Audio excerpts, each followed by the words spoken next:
Welcome to my shop. I'm Seth with East Oak Woodworking, and on this episode we're going to be making a couple of solid wood bookshelves.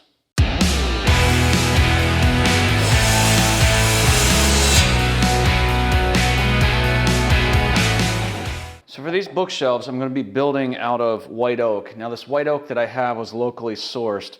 There's a sawyer kind of close to me that does a lot of urban logging. It's got this really cool staining in the wood, but that staining is the result of metal, so nails and such that were hammered into the tree while it was living. The tree grew around them, and then the iron from the nails or screws or whatever was in here has stained the wood. So the first thing I need to do is to find out which of these stains actually have metal in them, and so I'm going to need to go through and scan this wood. To do that, I've got a couple of metal detectors here. This one is a little bit of a broader, it's more sensitive, but it's not going to pinpoint where something is. This little one I have, I'm just trying out. You can kind of get an idea broadly, but it'll also, on the smaller end of this, pinpoint where there's a metal object.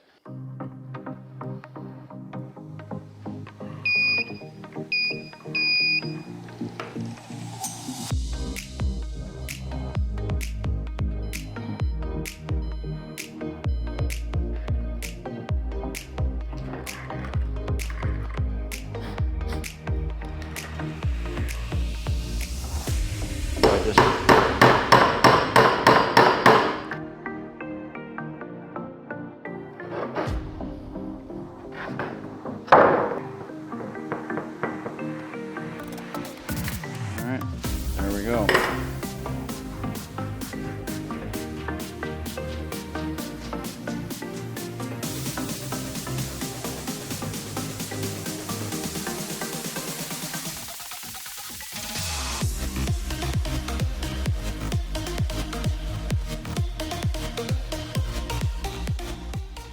Okay, now that everything is cut to its rough size, the next step is going to be to mill these flat. However, I've got an issue here because my final dimension on these bookshelves is going to be 10 inches across, so rough dimensions is going to be a little bit wider than that, and I only have an 8-inch joiner. I'm going to be using a technique that if you do a little bit of research on YouTube, there's lots of guys that'll show you how to do this, and it involves removing the safety guard from my jointer. You have to be extremely careful, not only to keep your hands and body parts away from it, but also loose clothing, shirts, etc. If you're not comfortable with this, the other option would be to rip the board in half, joint plane, mill it down to its final dimensions, and then glue those two pieces back together. I'm going to try and do it this way this time.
So to cut these dados, I'm going to be using my router.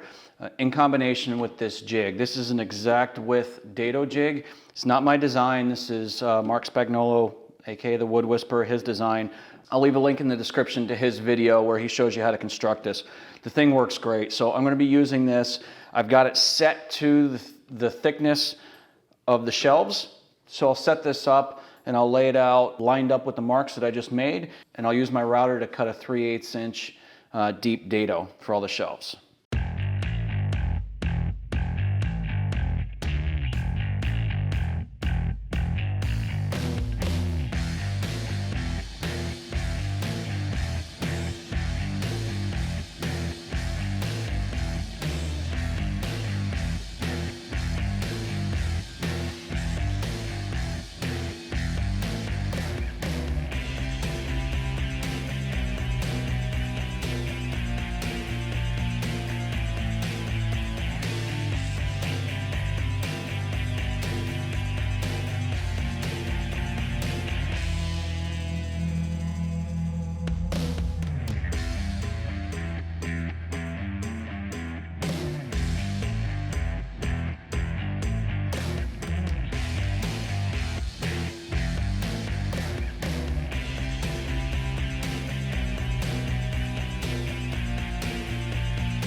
All right, I've got just one more thing to do here before I can assemble these, and that's to put an edge treatment on all of the shelves. I'm just going to put a simple 1/8 inch round over on all of them. So.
All right, that's gonna wrap it up for today. I wanna let that glue sit overnight and completely cure. I don't trust the strength of a just glued up dado joint in solid wood, so I wanna let it sit, and then tomorrow I'm gonna come back and I'm gonna put dowels in from the outside. They'll mostly be structural, but will also make a nice decorative touch on the side of this.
So that's going to wrap up this one. I'm actually not going to be doing any finishing on this. The client wants to do it themselves. I think it's going to be stained and finished. I will try and get some pictures of it, and I'll post them on my Instagram once I have them. But for now, that's where I'm going to wrap up this video. I'm really happy with how these came out. I like how the dowels look on the outside. I like how the recessed shelves look with no face frame. And overall, I'm really happy with all this really cool character that this has, between the iron staining and some of the defects that were in the wood that have been filled. I think it really gives it a pretty cool look. So I appreciate you watching and following along with me, and I hope to see you on the next video.